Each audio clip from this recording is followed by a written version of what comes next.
Good evening all. Welcome to tonight's lecture.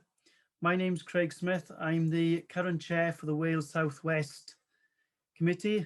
Although I am handing over tonight to today's lecturer, who is Carlene Campbell. She will be taking over the chair for the Wales South West for the year 2021.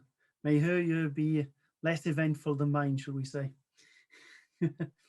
So, Dr. Carlene Campbell received her PhD in wireless sensor networks from the School of Engineering and Information Sciences at Middlesex University. Her MSc in Telecommunications and Computer Network Engineering at London South Bank University. A postgraduate certificate in higher education professional practice at Coventry University, and a BSc in Computer and Management Studies at the University of Technology in Jamaica. She's currently a senior lecturer in computer networks and cybersecurity at the University of Wales, Trinity St David. She's currently the research manager for research degrees in Wales Institute of Science and Art, a member of the University Research and the Research Degrees Committee, and chair for the Research Admission Committee.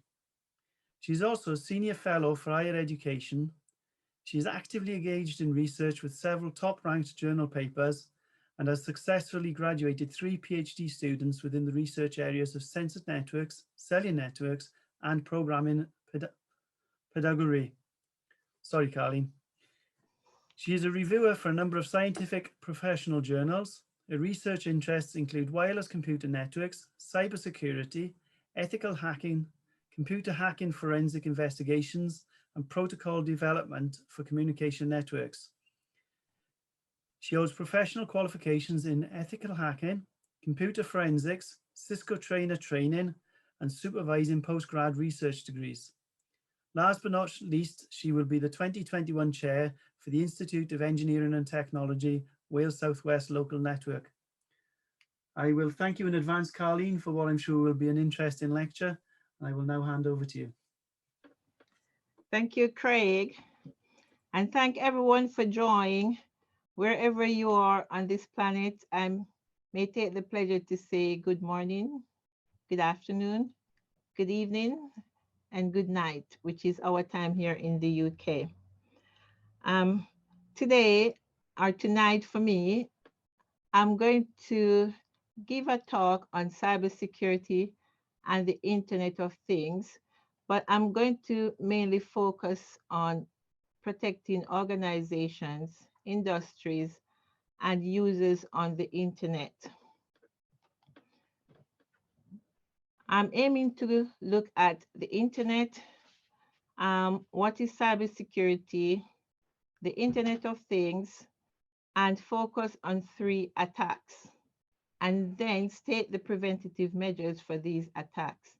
I'll then look at the National Cybersecurity Strategy here in the UK, a bit of marketing, and then I'll be taking questions. So throughout this presentation, I want you to put your question into the question section as we go through. Is that right, Craig? Yes, it is. I've just sent a message out. It's a Q&A section at the bottom of your screen. If you click on that, you can ask a question. Okay, thanks. So as mentioned before, for each attack, I will outline some preventative measures that organizations, industries, and users, meaning the general public at large, can emulate to protect their data, their network, and other resources from cyber criminals or unauthorized person who may or may be the target possible for financial gain.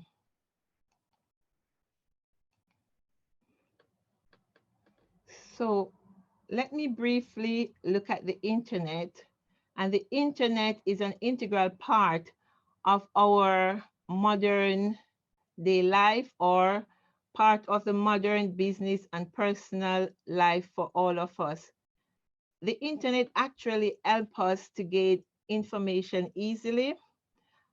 Business and individuals rely heavily on the internet for various reasons, such as browsing, getting content, being on social media, communicating, shopping, downloading, chatting, and the list goes on.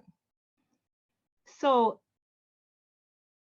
in March of 2019, and to be exact, March 21, 2019, the question I asked at the beginning of a similar lecture that I did for IET, except that I focus on how safe you were on the internet. I asked what happened in 1 second. Sorry, in 60 seconds, which is 1 minute, work the maths.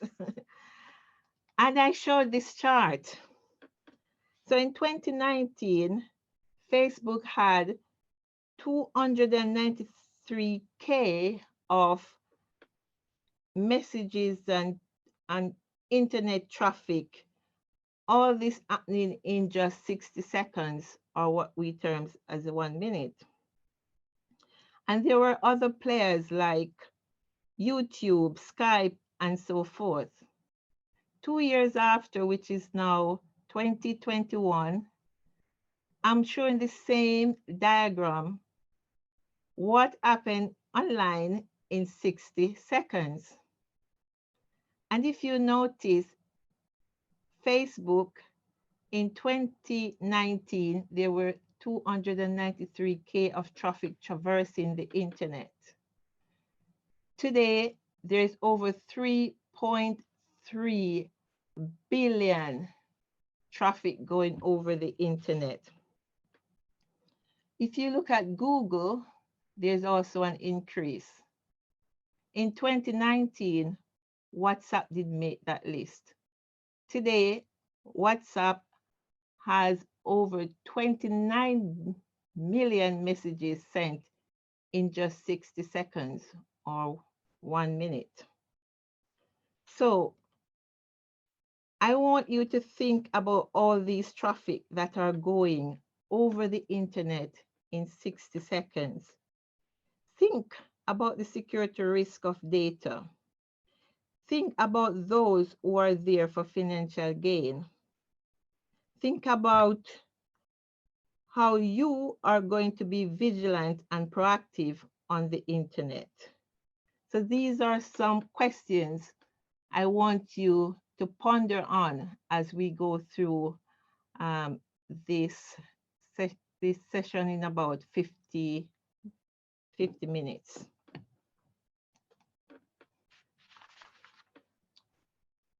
So let me just have a quick look at cybersecurity, and I'm going to outline some definition about cybersecurity. So the National Cybersecurity Center for UK outlines cybersecurity as cybersecurity is how individuals and organizations reduce the risk of cyber attack. Cisco outlines cybersecurity as a practice of protecting systems, networks, and programs from digital attacks. And Kaspersky outlines cybersecurity as the practice of defending computers, servers, mobile devices, electronic systems, networks, and data from malicious attack. And so, in essence, cybersecurity is a protective mechanism for us. But think about the cyber attack. And the cyber attack is a malicious and deliberate attempt by an individual, or it can be an organization, to breach the information system of other individual or organization.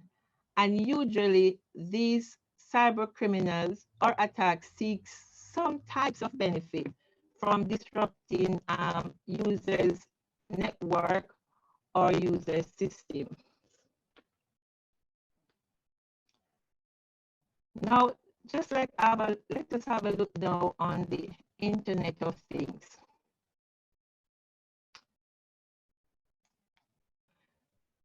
So the Internet of Things is a connection of millions of smart devices and sensors connected on the internet.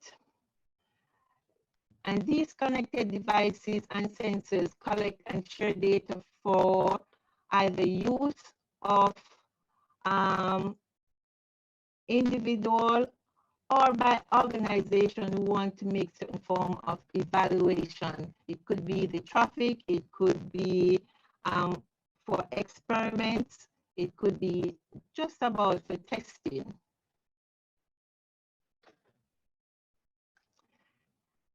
These organizations may include businesses, cities, governments, hospitals, and individuals.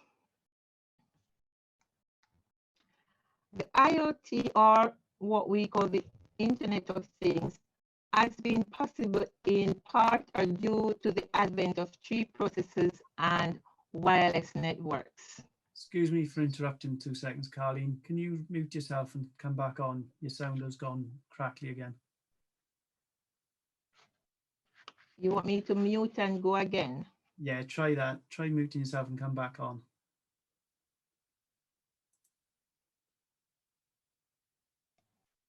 Can you hear me any better, Craig? No. I'm breaking up. Yeah. Go on. Give it 2 seconds and try again.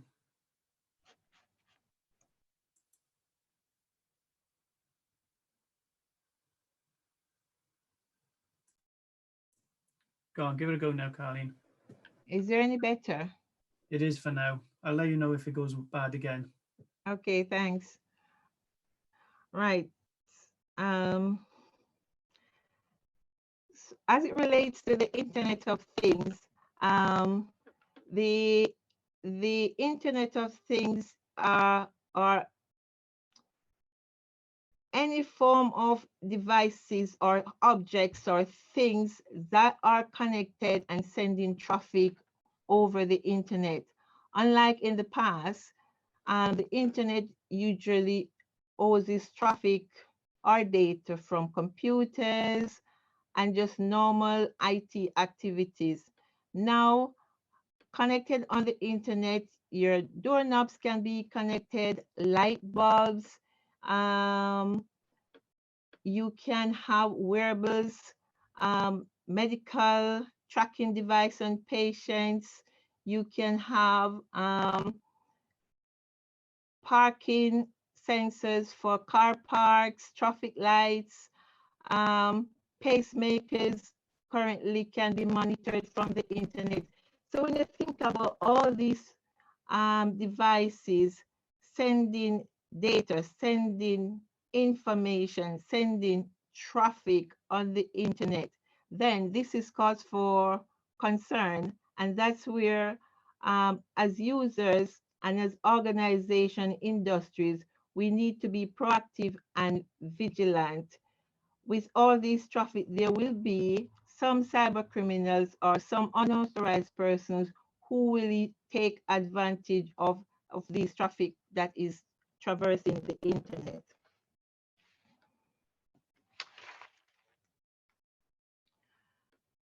In 2020 of last year, cybersecurity breach in the UK, there's a list shown here on the cybersecurity breach that occur in the UK, and that this can be obtained from gov.uk. And from the list, these breaches showed how businesses were affected. So overall, 54% of businesses were affected. Some of these businesses were micro firms or very small firms, very large firms, charities, and so forth. And most of these breaches were due to a number of staff that were using their own device to carry out regular work duties. And this is what is known as bring your own devices. So around 53% of businesses in the UK were breached last year because of staff using their own devices. 61% of these staff were from charity organization.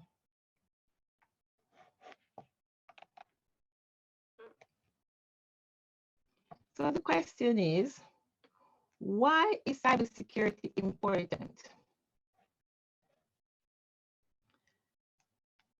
And one fundamental reason is the internet has become a fundamental part of our modern lifestyle. We are connected via smartphones, computers, IoT devices. We are accessing emails, doing banking transactions. We are on social media. We are storing data in the cloud.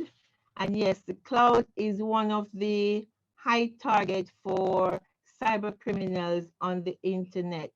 So cybersecurity challenges for the crowd is another rising area as it relates to cyber criminals. So because of all these activities that are going on the internet, one need to be proactive and rather than reactive. And the way to be proactive is to be very vigilant. We also need to note that the cyber criminals are actually using the same kind of tools that the security specialists are using. So the same kind of tools that the ethical hackers or the cyber professionals are using to prevent unauthorized activities in organization, on home networks, in the industry. These are the same tools that the cyber criminals are using. And in some cases, these tools are more advanced. The cyber criminal tools sometimes are even more advanced than the tools that the actual cybersecurity professionals are using. Again, most times it's about financial gain for the cybersecurity criminals. So another question, do we and businesses need to be protected? And if so, what are the impacts? And so let me first address the protected aspect of things. Do we need to be protected? And the answer for me is yes. Why? For safety. We need to protect from unauthorized access to sensitive information, increasing e-commerce. So these are some reasons why we, organizations, normal businesses need to be protected.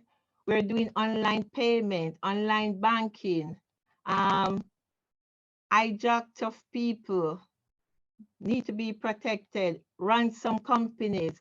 So a hacker can set up a rogue or fake access point posing to be an authentic person in order to get information, and this can lead to hijacking. Ransom companies, some cyber criminals may access information from employees. Social engineering is one of the methods or technique that they tend to use. Sometimes they can appear to get information and alias as a CEO, get relevant information and hold organization at ransom. And all this is about financial gain. Target nations. I'm not sure if you remember or anyone in this audience remember 2010 with the malicious computer worm that attacked Iran and caused substantial damage to the nuclear program. That would be target nations, and that was known as Stuxnet. So the Stuxnet malicious worm had caused substantial damage to the Iranian nuclear program. So there is need for protection, but what are the impacts? And there are a few impacts that are listed there. Can cause decreasing productivity for industries and organizations. They can lose revenue. These unauthorized or the cyber criminal can release unauthorized sensitive data. They can even have these data on auction in the dark web or somewhere where other players or competitors may need this information. It can compromise the reputation of trust, loss of communication, threat to environment and safety system, and the list goes on. So I'll quickly look at some of the most common types of cyber attacks.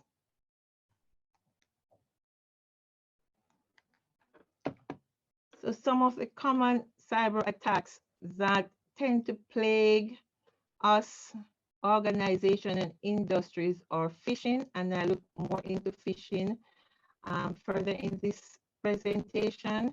Phishing, spear phishing, man-in-the-middle attack. I'll explain later in this presentation what that is for those who are not familiar with the computing terms. Denial of service. So these are the three that I will focus on based on time or due to time for this presentation. And then there are quite a number of other common cyber attacks like drive-by attack, password attack, SQL injection, eavesdropping, malware attacks, and there are a host of other attacks that can be detrimental to the normal users. Again, as I mentioned before, the cybersecurity specialists, the tools they use are the same tools for penetration testing and to protect businesses and to identify vulnerabilities, are the same tools that the unauthorized, or we could say hackers, or we could say cyber criminals, they use the same kind of tools. And sometimes, as I mentioned before, they may even have more advanced tools than the cybersecurity specialists because they are in it for financial gain and they will go to the top level to get the most advanced tools as much as possible. So what we are finding here is a cyber warfare between the cybersecurity specialists, who are the ethical hackers, and then the cyber criminal. So it's like a war between both to stay on top of the game. So the cybersecurity specialists, they're there to protect us, the users, they're there to protect the organization, they're there to protect the industries, while the cyber criminals, they are there for financial gain, maybe for extortion, they're there for many reasons which can work negatively against society at large.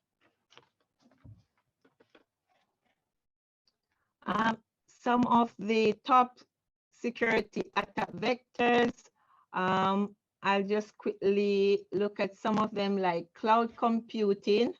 Cloud computing threats is in increase.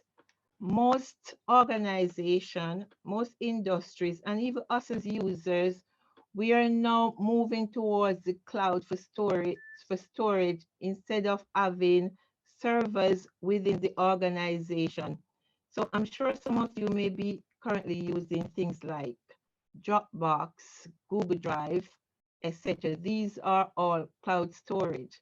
So cloud computing threat is on the rise.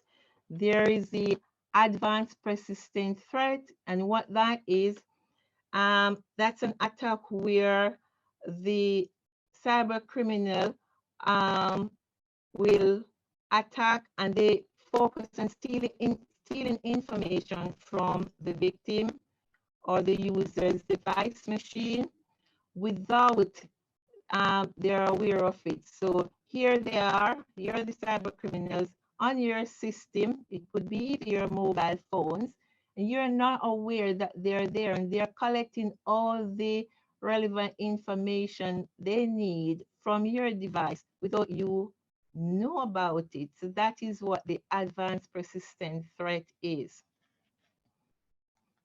There are others that we at some point in time are aware of, such as viruses and worms, ransomwares, others like mobile threats. I just move through botnet. And botnet is a popular denial of service attack vector that is used. And the botnet is actually a network of devices that has been there to infect a number of systems. So the botnet there is will host, or the botnet can be hundreds of computers or devices, and these botnet has been infected with malicious software such as virus, worms, trojans, and most times this is what is used to carry what we call DDoS attack, which is distributed denial of service attack. I'll say more about that further in my presentation. We have insider attack, and insider attack most times tend to plague organization, especially if there's any disgruntled staff. Sometimes they can be the greatest threats to organizations and industries. And phishing, which I will look on more as well in this presentation. And of course, the IoT threats. When we mention about IoT, various number of devices, sensors, some of us may have wireless surveillance systems set up to protect our home and so forth.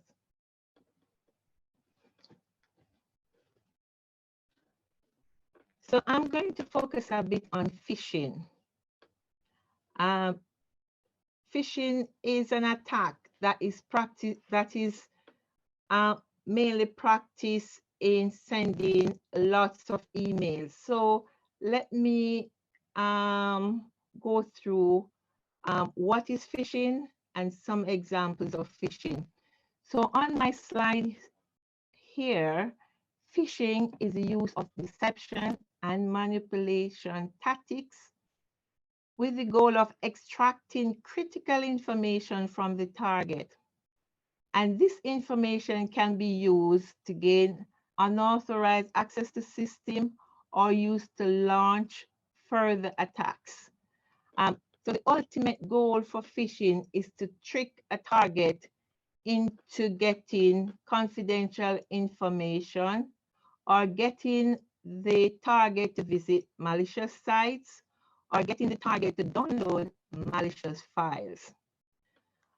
So some phishing attempts can be in the form of emails, and I'm sure nowadays we get loads of email, fake emails about payments, and now with the corona, there may be fake emails for those who are keen in getting the vaccine, stating how to go about getting the vaccine and so forth.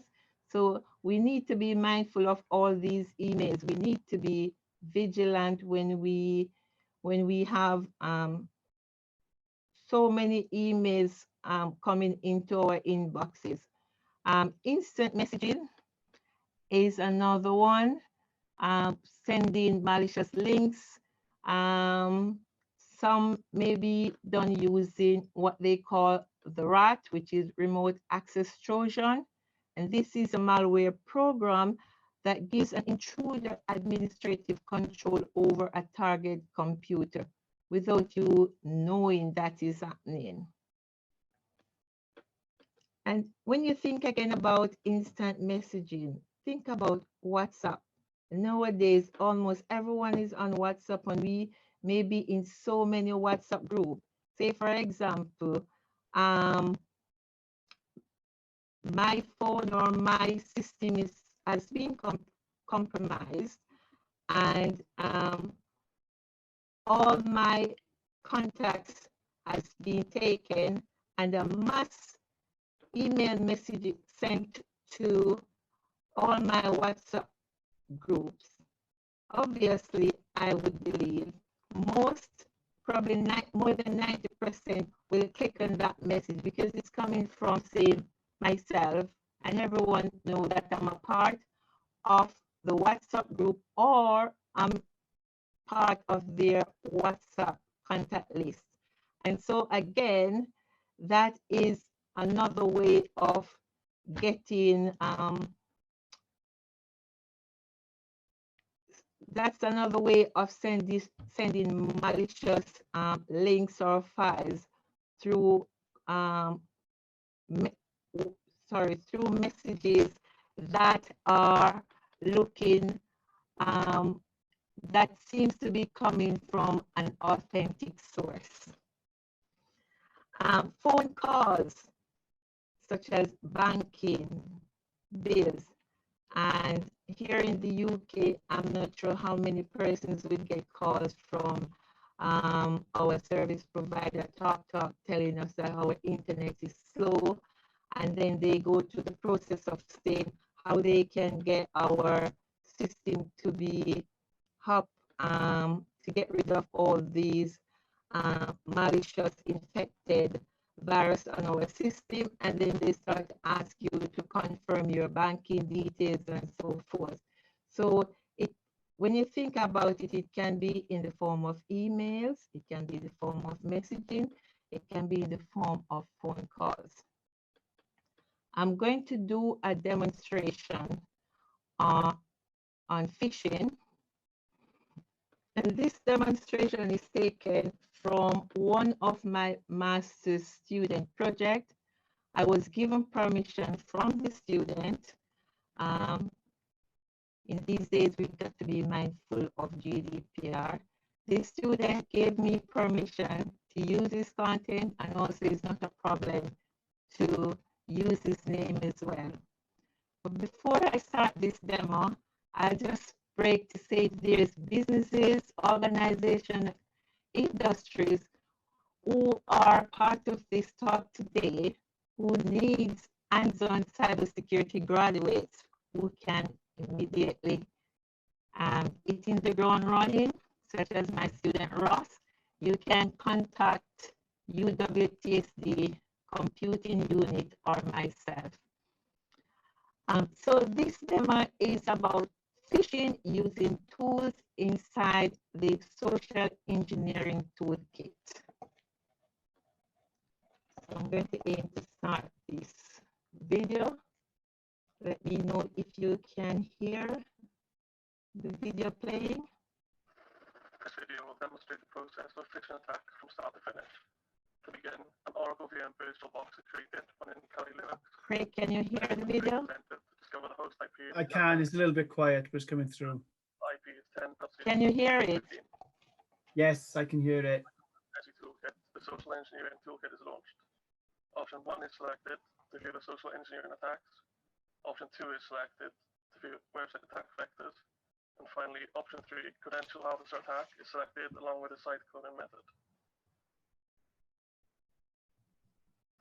An IP address is required in order for the attacker to receive the stolen credentials. As discovered previously, using ifconfig, 10.0.2.15 is used. Next, a URL is required to be cloned. In this case, the widely used social media site Twitter has been chosen.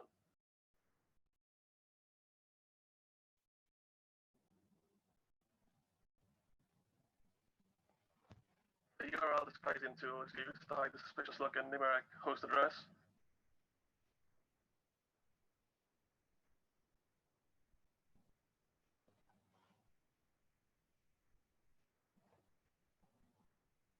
This next step shows what the target would see after visiting the phishing link from either a malicious email or instant message.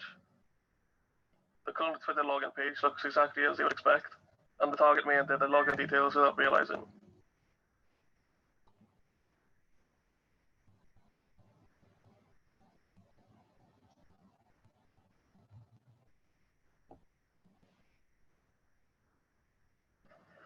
As soon as the targeted user logs in, the credentials are sent to the attacker's machine, and the user is redirected to the official Twitter page.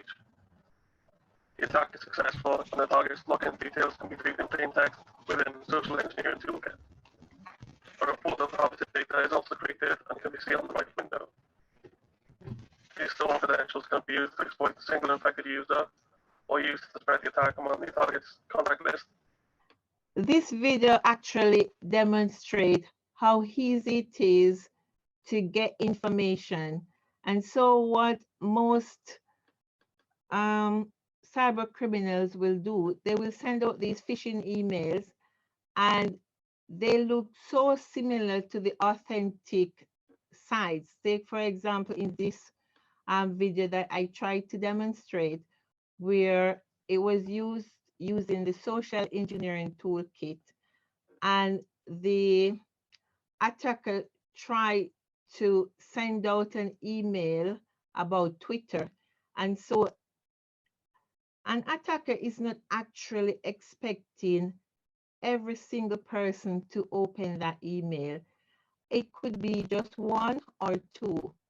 But what the aim of an attacker in this case is to get the username and password. And once that is done, the attacker is going to get all the user contact email address from the email list, and then start sending out mass email to all the contact.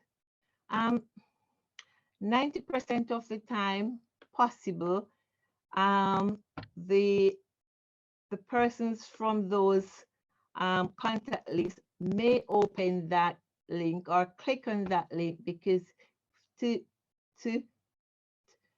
to the user or to the receiver, it's coming from an authentic person. So this demo was actually demonstrating that. Say, for example, as I mentioned before with the WhatsApp group, similarly, that was what happening with Twitter. It could be Facebook, it could be Instagram, it could be any of the other social networking. You just want to get one access to one person, and then you can get a whole range of other attacks. And that is how cyber criminals work. Just one or two. They're not expecting everyone to click on the link. And sometimes the links, once you click, it may execute a virus or worm or a Trojan horse. So we got to be very careful. Let me move on to one more example as it relates to phishing email. And this example was a phishing email that was sent to NHS staff, and this email was shown to me by my daughter Danique, and I quickly explained to her why it is a phishing email and why NHS would not send such an email. So if you take a look at this email, it says, NHS, we have identified that you are eligible to apply for your vaccine. For more information and to apply, follow here. So this email is saying it's coming from NHS, and it is saying you're eligible to take the vaccine, which is the COVID vaccine we're talking about now. And so there are number of persons here in the UK who just can't wait to get their vaccine. And so seeing this message from NHS, they will quickly click on it. But guess what? Take a look what happened after the link is clicked. And this is what I pointed out to my daughter. Firstly, not secure. And that's the reason why you need to be vigilant, not secure. And it goes further. The logo it looks just like NHS logo. And then if you go further down in that email, if you click the link, it says, we need to prove ownership of address. And it goes further to say, in order to prove ownership of address, they need your sort code, your account detail, and this is talking about your banking details now, the long card number, and so forth. So think about persons who really keen to get the vaccine without thinking and sending all these details to the link provided. It's going to be happy days for those cyber criminals.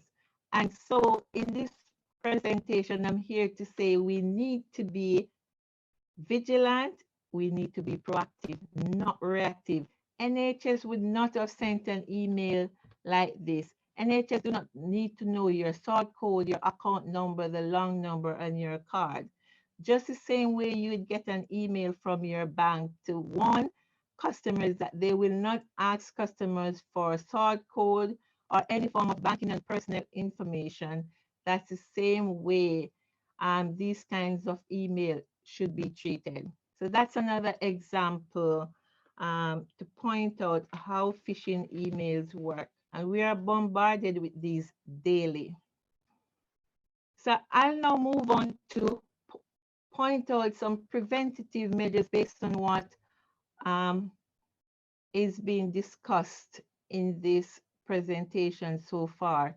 So some of the preventative measures that will affect all that organizations, industries, and users or the society at large should use as a guideline or benchmark to avoid being a victim or being a target from cyber criminals. So for the organization, based on some of the discussion, some of the weaknesses and vulnerabilities, one weak link, either a mistake or uneducated employee not following the organization policies can result in a successful attack or compromise the organization network, systems, or resources.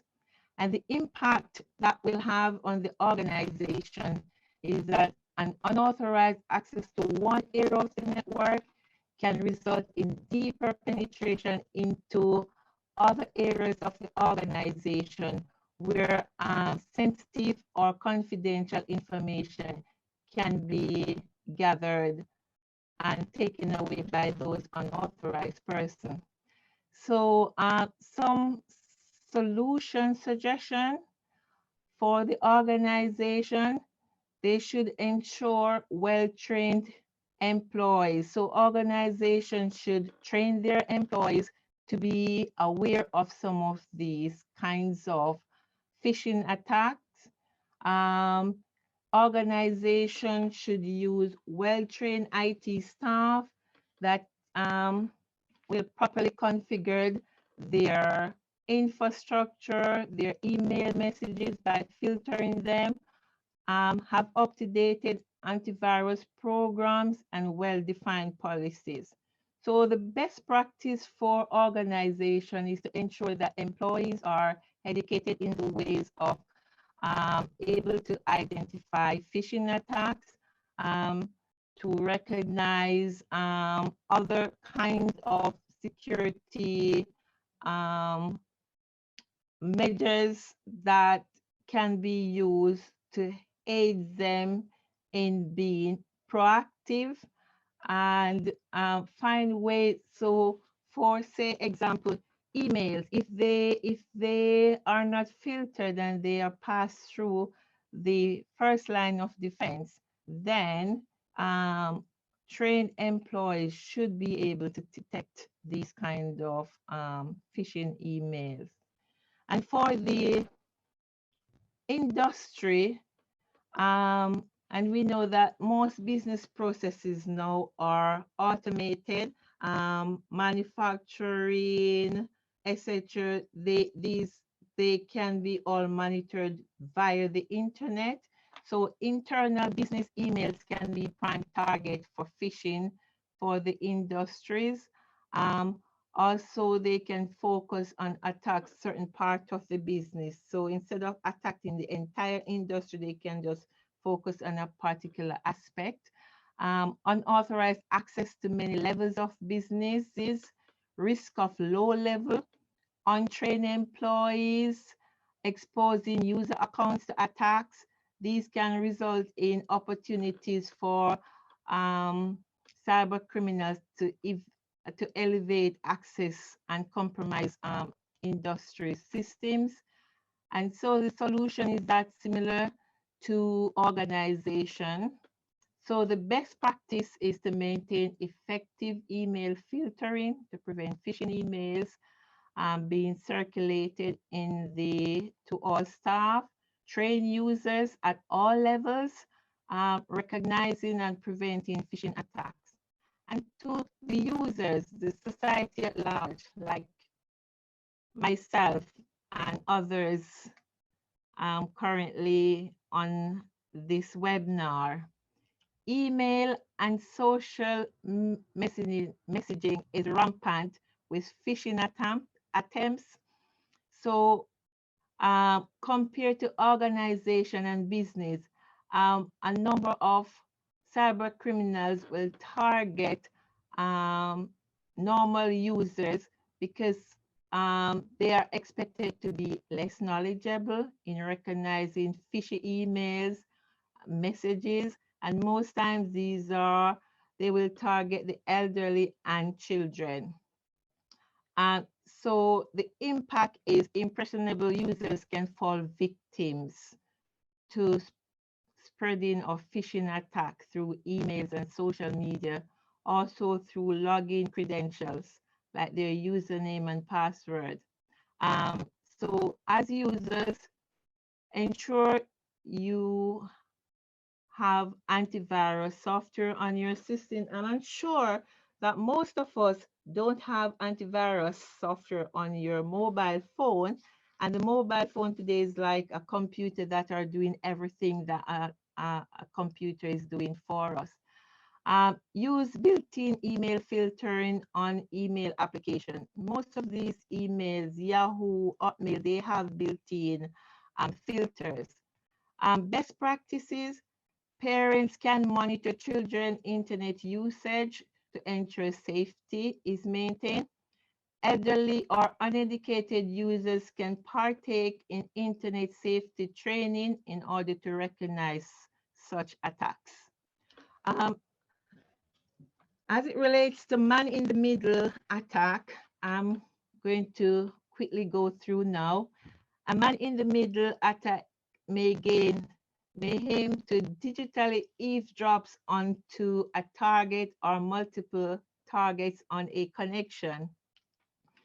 So for a man-in-the-middle attack, it's by intercepting two communication. And I'm going to give a demonstration of how man-in-the-middle attack can work. So some of the possibilities of man-in-the-middle attacks can be activity monitoring, like your conversations, internet usage, sensor data, communication manipulation by extract further information, steal encrypted data, and so forth. The question I may ask: can you physically identify or tell who is a cyber criminal or an attacker? And in most cases, I may say no. Take, for example, you're in a public environment and there's someone dressed so nicely in suit. You may say, oh, that person is doing corporate duty. But if you see a person dressing like what the normal stereotype is of a cyber criminal, where it's like being in a, say, at the airport or some public places with their computer on, and they may be focusing, you know, the usual way that we are perceived. I'm sure some of us may be start to be curious and say, that's a hacker. He's just like an hacker with this on his laptop and so forth. But that person may just be a normal person. And the person sitting next to you in a business suit looking busy doing corporate duty may be an attacker.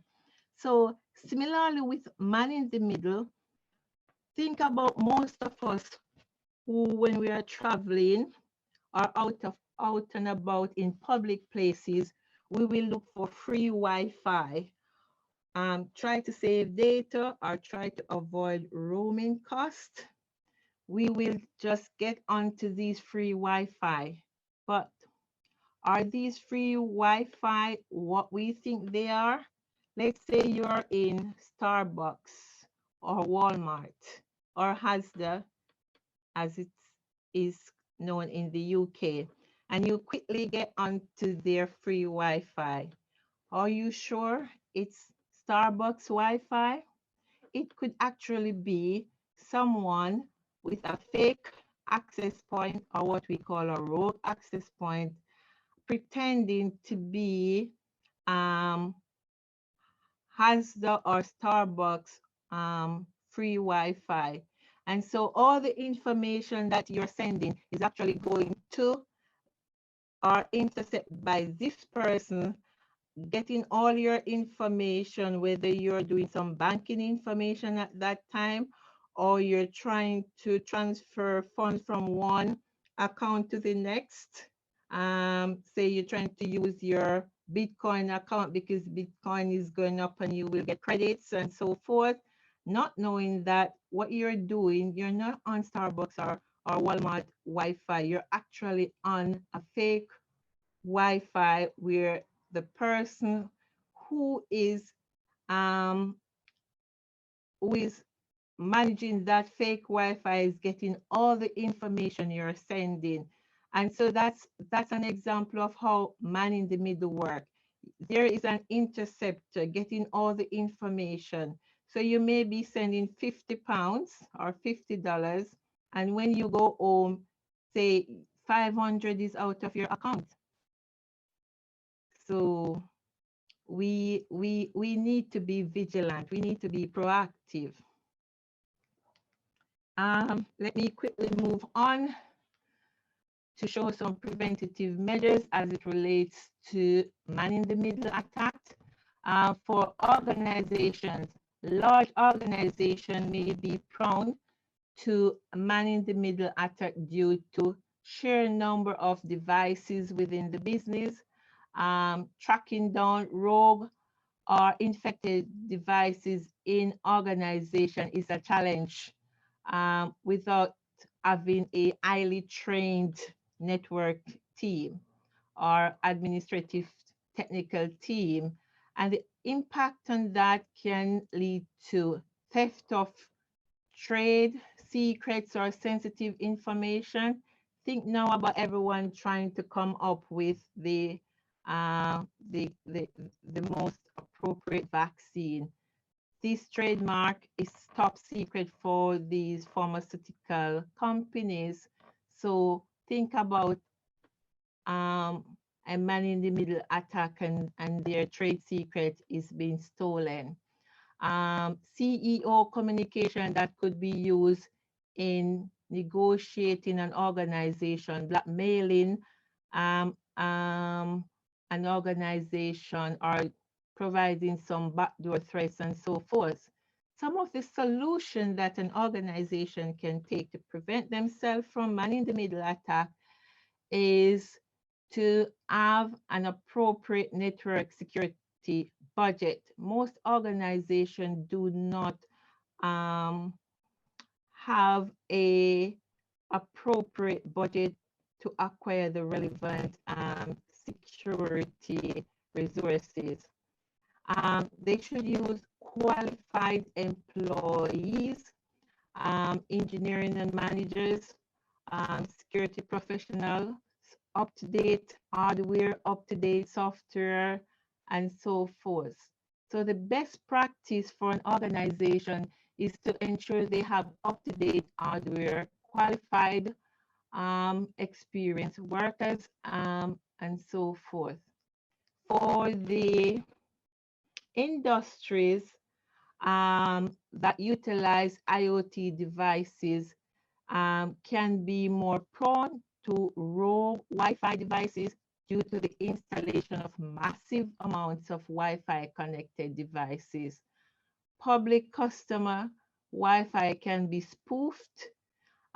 Infected devices may continue to be used while infected are undetected. And the impact can be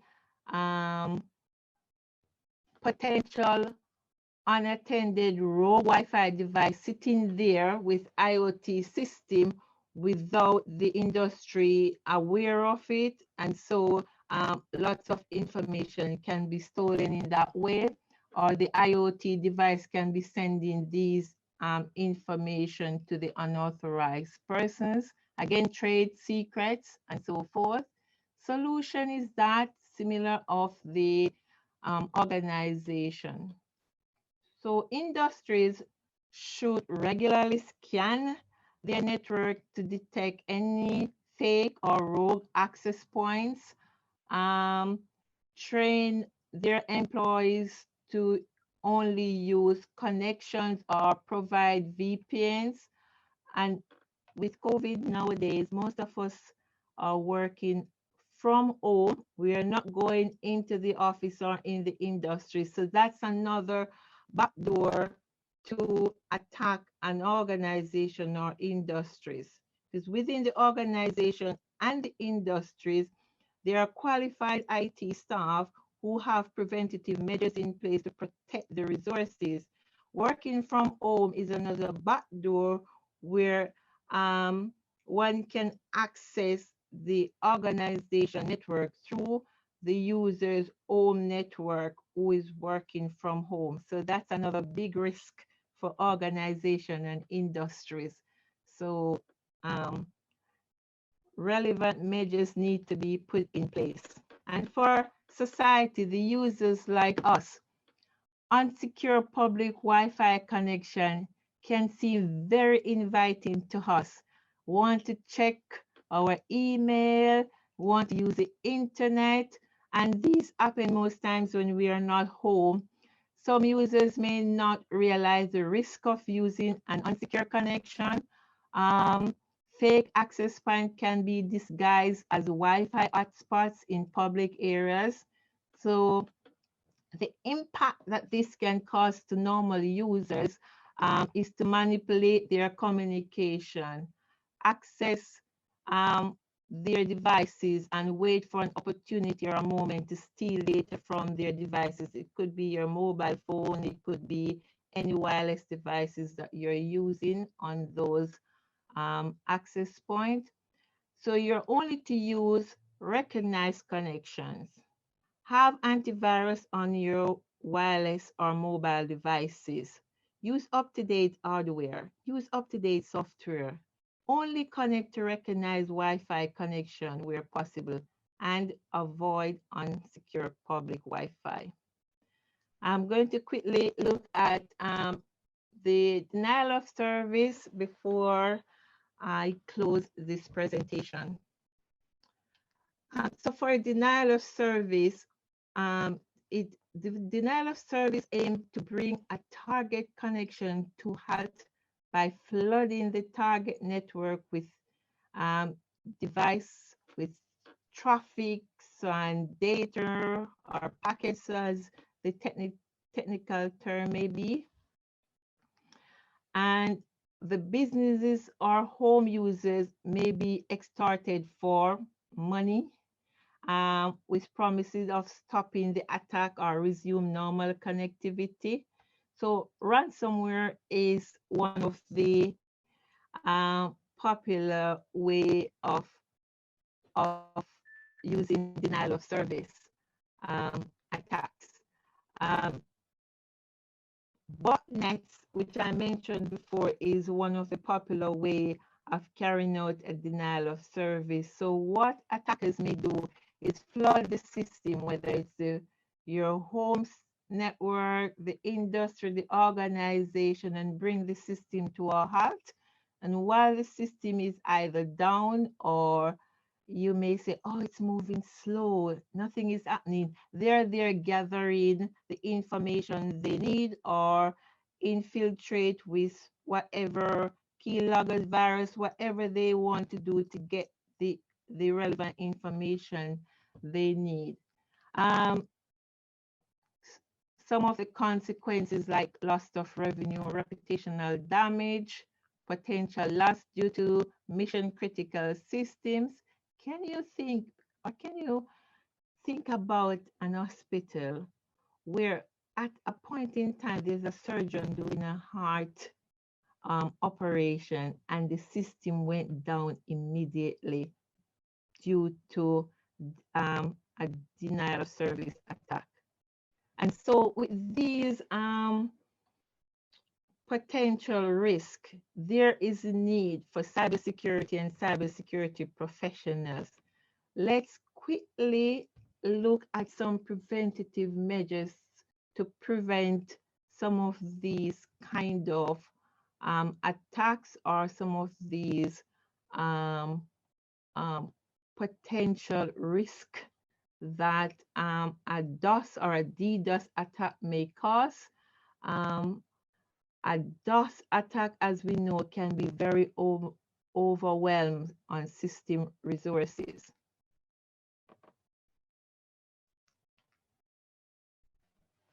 So for the organization, as it relates to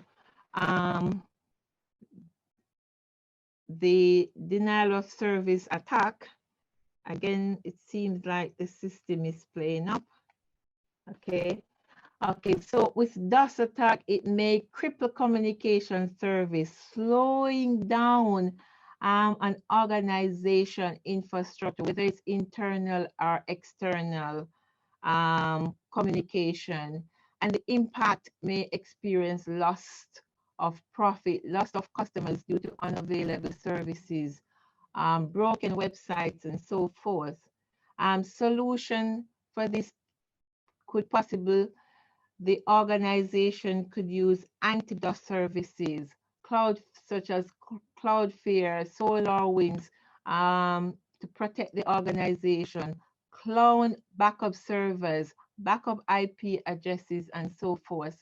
And some best practices can be by hiding public-facing IPs, which can prevent leaking of target IP for DOS attack. And for the industries where there's mission critical in systems such as the one mentioned before, like at the hospital, surgeon doing an heart operation.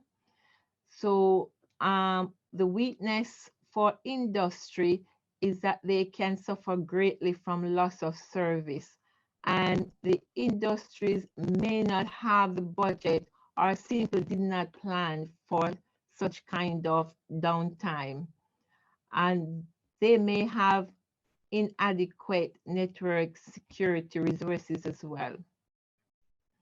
So the impact for a DOS attack on a industry could be medical records being stolen, servers that hold key statistic data and metrics may be compromised.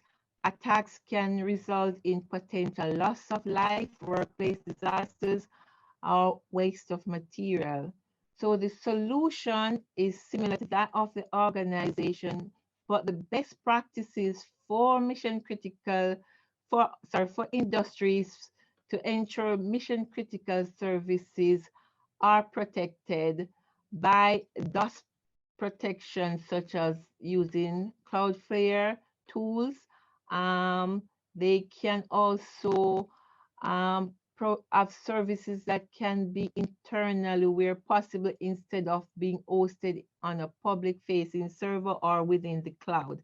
And for the users or the society at large, they can be affected by their internet being disconnected from Wi-Fi without realizing it's an attack. And so by trying to reconnect, they may connect it to a fake Wi-Fi looking similar to the authentic Wi-Fi. This can cause some ransom demand in order to resume normal services. Some solution could be, if this should happen, contact your ISP to request advice in such event.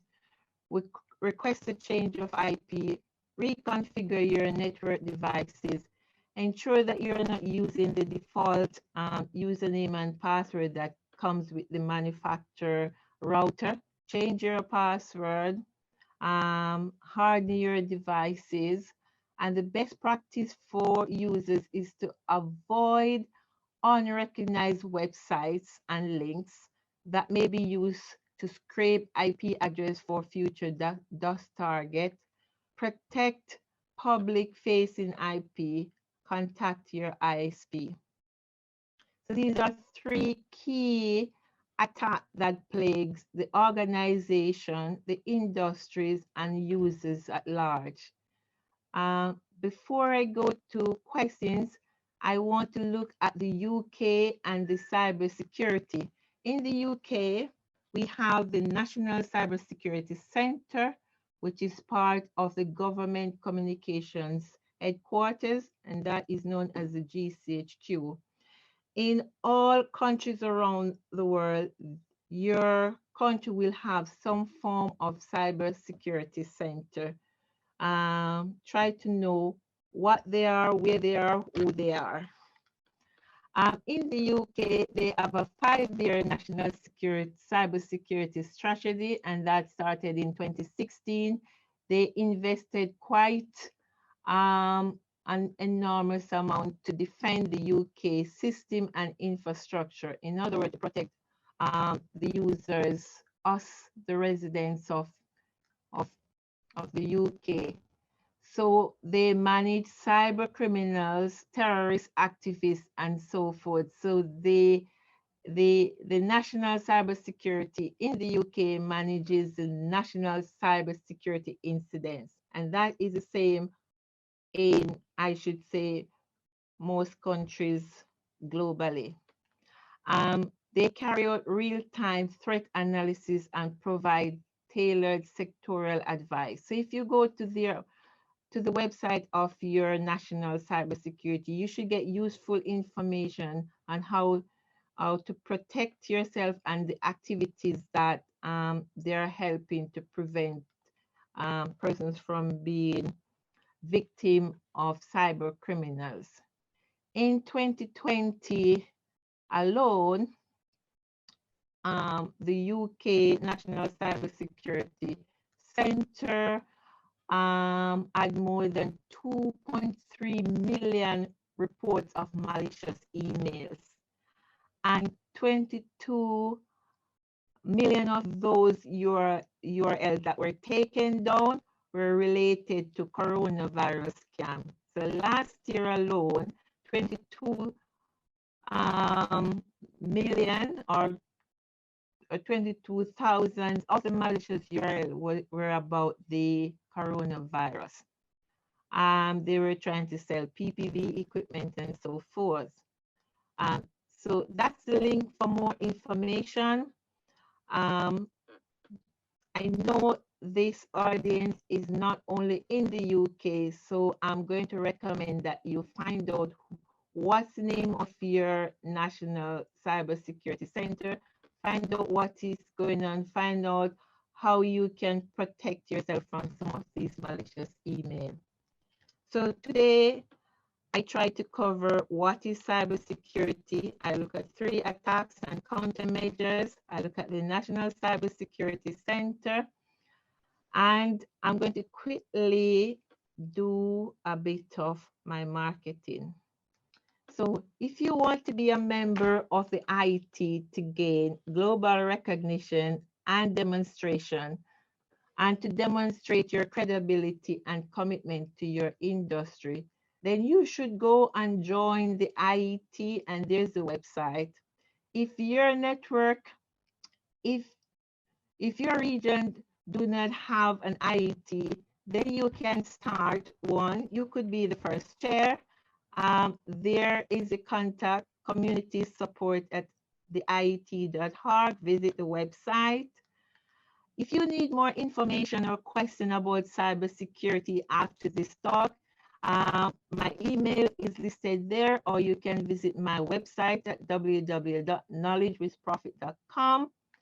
If you want a career in cybersecurity, computing, or professional training, UWTSD, and that is the University of Wales, Trinity St. David, they have undergraduate and postgraduate degrees.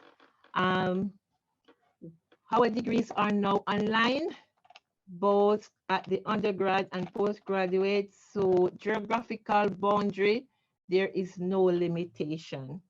If you want professional qualification, we are Cisco partners, Microsoft partners. We run EC Council, certified ethical hacking courses, and certified hacking forensics courses as well. For companies and industries and business, do you want to collaborate on projects in cybersecurity or need graduate students? Then contact computing@uwtsd.uk, or you can contact myself. So I'm looking forward to see some of my audience join UWTSD, and you'll be able to meet me in person, a dynamic lecture from UWTSD. Before I take your question, I'm going to leave you with this question. So this is my question to you, my audience. Can you protect yourself on the internet? Think about it. May I take your questions? Craig, are you ready for me for questions? Yeah, there are 9 questions here. I'll start at the top. If we give ourselves about 15 minutes, I'll ask you what we can get in that time. Are you okay for people to email you any questions we are not able to answer? Yes, my email address was listed there. And I can put it in the chat as well. Yeah, if you put your email address in the chat, if you're willing, Carlene, then anyone who doesn't get their question answered now can pop it to you in the future. Maybe I need to go on mute for a while. You're breaking up as well, Craig. Okay. Let me, I'm going to stop sharing.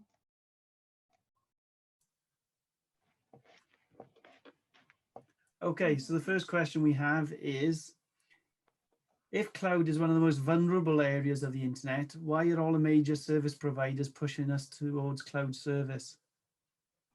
Well, the private providers, when it comes to cloud computing, it's like an elastic. You pay for what you get.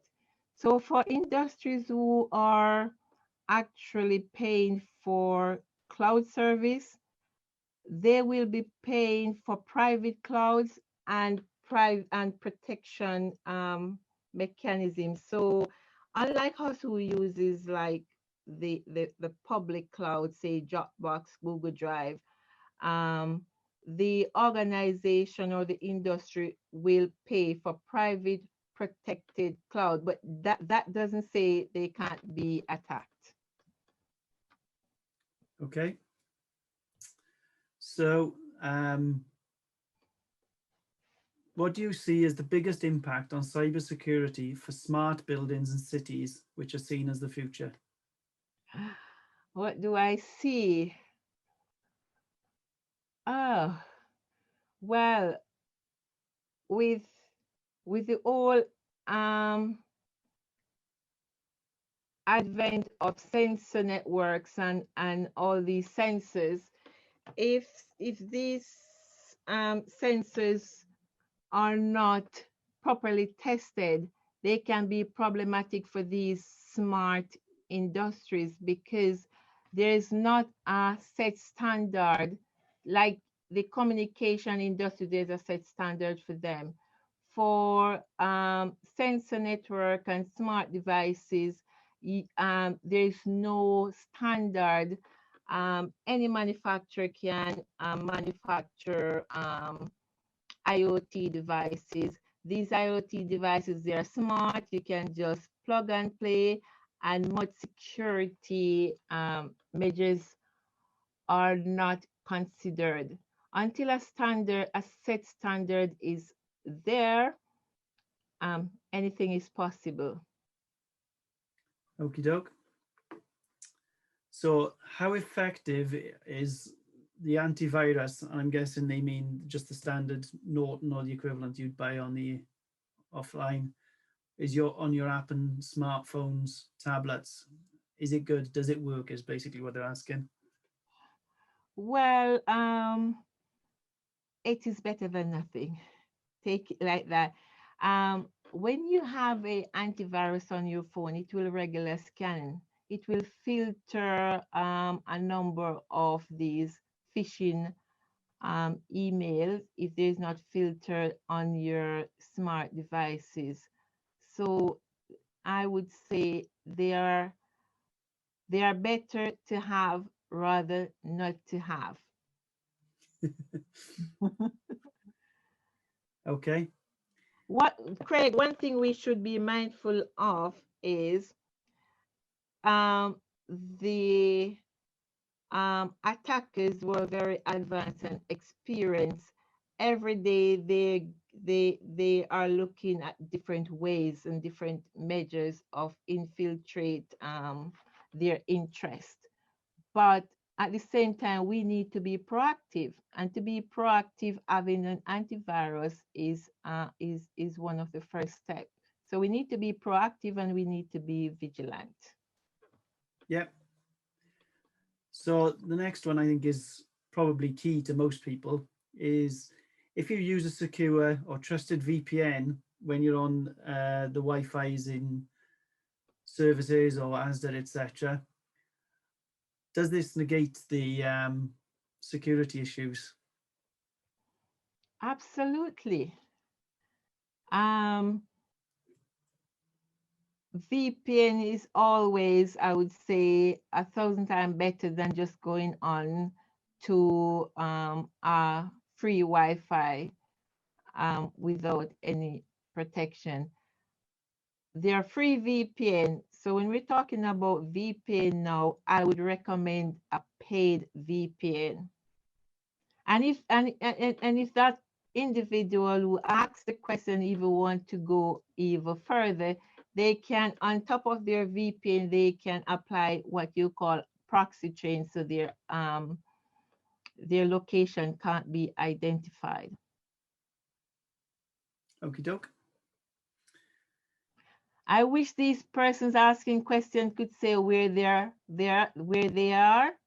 No, no one's put no a. one said where they are. So while you're asking questions, can persons in the audience just note where you're from, so I know where my target audience are? Are you in China, India, Caribbean, Jamaica, Canada, US, wherever? The other one with regards to free Wi-Fi is you've said that obviously there can be fake Wi-Fi, such as someone pretending to be ASDA, etc. Is it any more secure if you use the official ASDA, if you actually use the correct, if you're sure you've used the correct ASDA one, etc.? Is that more secure than someone pretending to be ASDA? It will be more secure, but it doesn't mean that they can't be hacked. The difference is the fake or rogue access point is actually intercepting the information and examine the information, and before the information is sent on. If you're on the authentic, say as the, you name it, free Wi-Fi, yes, you can be attacked. or your information can be compromised, but there is not the intention of targeting that individual can be just one out of probably 1,000 and so forth. But the fake access point is there to capture all the traffic that is going through that Wi-Fi. And most time they're looking for financial gain. Mm-hmm. Okay, I think the last one we're getting, because we're running out of time. Mm-hmm. Someone's curious, what security measures do you personally use? Me? Mm-hmm. Well, Without giving you bank details, of course. no, I don't give bank detail. I do have on my, if I need to be specific, I do have Kaspersky on my mobile phone. I've been working from home since last March, so my work device is protected by the university, and all my other devices are using Kaspersky. And from time to time, depends on what I'm doing, I may use VPN. So it all depends on the activity I'm doing. Okie doke. I think that's all we've got time for tonight. Thank you all for attending. Thank you very much for Carlene. I shall pass you on to... Ray, can you quickly look through the chat to see, oh, maybe I have access to the chat to see what our attendee was like today and where they, if they put in the chat where they're people from? around about 155, I believe. Okay. So, as I say, thank you for that. Have you put your email address?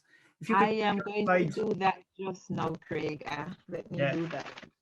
If you put your slide back up as a share so everyone can see it, because I think it'll get lost in the message bar otherwise. Need to share it again. Okay, no worries. Let me quickly do so.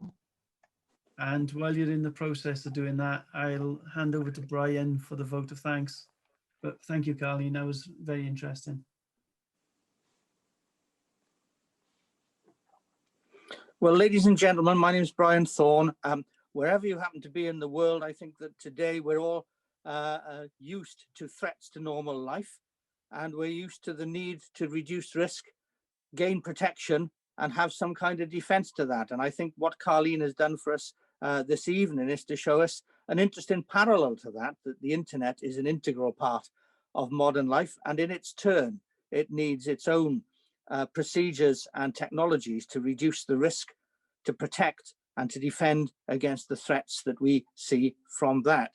Carlene's given us an excellent and thorough overview of the opposing sides in the cyber war, but she's also highlighted some of the protections and indeed some of the opportunities there are for anyone involved in engineering and technology to get involved either in cybersecurity or in the protected design and development of systems. It was some 5 or 6 years ago when I was chair of the Southwest Wales local network of the IET that I encouraged Carlene to become part of our local network committee. And now, just a few years later, here she is as our incoming chair. And so I'm particularly proud of that. And it's a pleasure and privilege for me on behalf of all of the present audience, wherever in the world they are from, whether they're local or more widespread, whether they're IET members or just interested visitors, to thank Dr. Campbell so much for her most informative and enjoyable presentation. Normally, I'd invite everybody to give a round of applause or to turn off their mute buttons and to give a round of applause, but I'm sure you will all join me in whatever way you can, appreciating your thanks to Dr. Carlene Campbell for such an excellent presentation this evening. Thank you, Carlene. Thank you, Brian. Okay, thank you all. I think the last thing for us to do is Simon's going to come in and introduce our next event. And then we'll all say goodnight for the evening.